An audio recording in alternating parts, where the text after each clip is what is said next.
አዶናይ ከአየር ኃይል ጋር የፈጠረው ግንኙነት ተቃውሞ እንደገጠመው ተመልክተን ነበርና ያንን ቪዲዮ እንዲያወርድ መጠየቁና እንደ ስህተት መወሰዱ በጣም ትክክል አይደለም።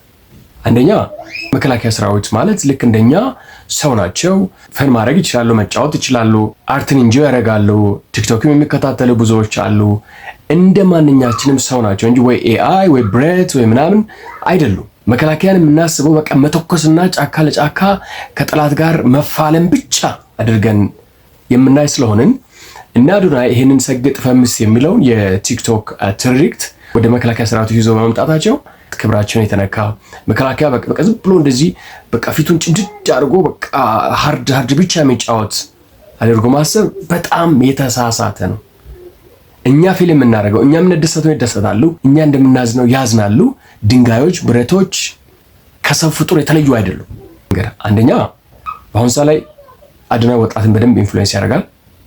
ወጣቱ ወደ መከላከያ ጆይን እንዲያደርግ፣ ወጣቱ ለአየር ኃይል ያለውን አዌርነስ ከፍ እንዲያደርግ፣ በተለይ ደግሞ በዚህ በቲክቶክ ማህበረሰብ መካከል ለመከላከያ ያለውን ፐርሰፕሽን ኢሜጅ በጣም የሚሰራ ነው። ሁለተኛ ደግሞ በተለይ ከትግራይ ክልል ስለ ኢትዮጵያዊነት የሚያነሳ ኢትዮጵያዊነትን ማቀንቀን የሚፈልግ ሰው ካለ በዚህ ዘመን ላይ አፕሪሼት ሊደረግ ይገባል። ሁላችንም መከላከያ ሰራዊትና የትግራይ ህዝብ መካከል ያለውን ልዩነት እናውቃለን። በአሁኑ ሰዓት እንደ ጠላት ጦር ነው ሌሊት ተነስቶ ሰሜን ዕዝ ሲመታ ሲጨፈጨፍ የነበረው። ከዛን ጊዜ ጀምሮ በኢትዮጵያ መከላከያ ሰራዊትና በትግራይ ህዝብ መካከል ያለው ልዩነት ግልጽ ነው። ይህንን ብሪጅ የሚያደርግ አንድ ሰው እንኳን ቢገኝ ለኛ መልካም። የቲፒኤልኤፍና የኢትዮጵያ መከላከያ ሰራዊት ጦርነት እንደሚሄዱ ኢትስ ኦንሊ ማተር ኦፍ ታይም። በእኔ ግምገማ ጊዜው ሩቅ ነው፣ ግን ኦንሊ ማተር ኦፍ ታይም። ኢትዮጵያ ውስጥ ትግራዋይ ሆኖ መከላከያን ሴሌብሬት የሚያደርግ ያውም ሀብት በህይወት ውስጥ ያገኘ ቤተሰብ የወጣ ልጅ ይህንን ኢሜጅ ቢውልድ ቢያደርግ ኢቨን እንዲሁ ቢቻል በትግርኛ እንኳን አውርቶ መከላከያው ጋር ሴሌብሬት አድርጎ አንድ መሆናችን ቢናገር መጥፎ ነው? አዶናይ ከትግራይ ውጪ ኢን ሚሊየንስ ተከታዮች አሉ። ከትግራይ ውስጥ ቢያንስ 1 ሚሊዮን ህዝብ ያገኛል። ሌላው ቀርቶ በእነሱ ጭንቅላት ላይ ሊሰራ የሚችለው ነገር አለ። ኮሚኒኬሽን ስራ ይሄ ነው። የፐብሊክ ሪሌሽን ስራ እኮ ይሄ ነው። ሌላ ነገር እኮ አይደለም። ይሄ ልጅ ከመከላከያ ጋር የፈጠረው ግንኙነት አንተ መከላከያ ውስጥ አይመለከትህም ብለህ ስትገፋው የበለጠ ክፍተት አትፈጥርም ወይ? ከአዶናይ በላይ መከላከያውና የትግራይ ወጣት መካከል ብሪጅ ሊያደርግ የሚችለው በአሁኑ ሰዓት ማን ነው? መቼስ አረጋዊ በሬ በጡረታ ዕድሜው መጥቶ የትግራይ ወጣትና መከላከያ ሰራዊት ጋር ያወዳጃል ብለህ ካሰብክ እንዳንተ ሞኝ የለም። ሚሊተሪውን የምትመሩ የፖለቲካ ሰዎች ፐብሊክ ሪሌሽን ምንም አታውቁ። መከላከያው ግን ይህንን ስላወቀ ነው ይህን ወጣት አምጥቶ አብሮ እንጂ ማድረግ አብሮ ኢንተርቴን ማድረግ የፈለገው። በቃ መከላከያውን የሚመራው ፐብሊክ ሪሌሽን ሰው ጀግና ነው። ማንን ነው የሰማችሁት? የሰማችሁት መስፍን የሚባል ቆርቆሮ ነው የሰማችሁት። እዚህ አሜሪካ ነው ምናምን ቁጭ ብሎ የምናገረው የሚጽፈው ነገር ማይታወቅ አዶናይ በጋርድ ስለወሰረ መቀለ መሰለ ወይ አሳያለሁ ምናምን ነገር እያለ ስዝትበት አይተናል። ከኔ በላይ ህዋትን የምጠላ ሰው አለ ብዬ አላስብም። እኔ ትግራይ እንኳን እስክትገነጠል ድረስ እንኳን ችግር የለብኝም ብዬ ማምን ሰው ነኝ።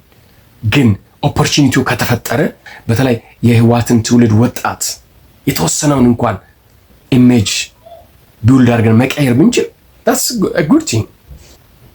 ኮር ዳዊት የሚባል ልክ የመከላከያ ሰራዊታችን ቃል አቀባይ አድርጎ ራሱን የሚቆጥር አለ። ኮር ዳዊት፣ መስፍን ምናምን የሚባሉ ሰዎች ማለት ነው። ምንም አይጠቅሙም። ልንገር፣ ምንም አይጠቅሙም። እነዚህ ሰዎች ያልተማሩ ሰዎችን ከየት ነው የምትሰበስባችሁ? እናንተ ማን ነው? የትኛው ቦታ ላይ ነው የሚገኙት እነዚህ ሰዎች? ገበያ አለ እንደ ሄዳችሁ የምታመጡበት? ኢህአዴግ በጣም ከብልጽግና የሚበልጠው በምንድን ነው? የኮሚኒኬሽን ላይ የሚሰሩ ካድሬዎች በጣም ከባድ ናቸው። ኢትዮጵያ የሆነ የማይጨበጥ መያዝ ሊሆን ይችላል በእናንተ ግምገማ፣ ግን ኢቭን ትግራይን እንኳን ባይዝ በአሁኑ ሰዓት ቲክቶክ ፕላትፎርም ላይ ያለውን ወጣት በመከላከያ ዙሪያ፣ በሀገሪቱ ኢሜጅ ዙሪያ ከፈለጋችሁ በቱሪዝም በባህል በምናምን ዙሪያ ተጠቀሙት እና እነዚህ ተራ አክቲቪስቶችን ሰምተው ጭራሽ አዶናይን የወሰዱን ሰዎች ገምግመን እርምጃ እንወስዳለን፣ ቪዲዮን ያውርድ ምናምን። ምን አይነት ፐብሊክ ሪሌሽን ውስጥ ነው ያላችሁት እናንተ? ምን አይነት ኮሚኒኬሽን ነው የተማራችሁት እናንተ ሰዎች? እኔ ኮሚኒኬሽን ተማሪ አይደለሁም፣ ግን አይ ኖው ሃው ኮሚኒኬሽን ወርክስ። ብዙ ወጣት መግባት አለበት መከላከያ ውስጥ፣ ብዙ ወጣት አየር ኃይል ውስጥ መግባት አለበት። ፖዚቲቭ የሆነ ኢሜጅ ከዛ ከመውጣት አለበት። በድሮን የሚጨፈጭፍ የሚገድል ምናምን የሚል መጥፎ ኢሜጅ መውደቅ አለበት ከወጣቱ አይምሮ ውስጥ። ይህንን ደግሞ ማድረግ የምችለው ከወጣቶች ጋር ስትሰራ ነው እንጂ ከአረጋዊ በሬ ጋር ከኮርዳዊት ጋር ከመስፍን ምናምን ከሚባል ከዚህ ጋር ሰርተህ ሀገር ትለውጣለህ እንደ በመድኃኔዓለም እነዚህ ሰዎች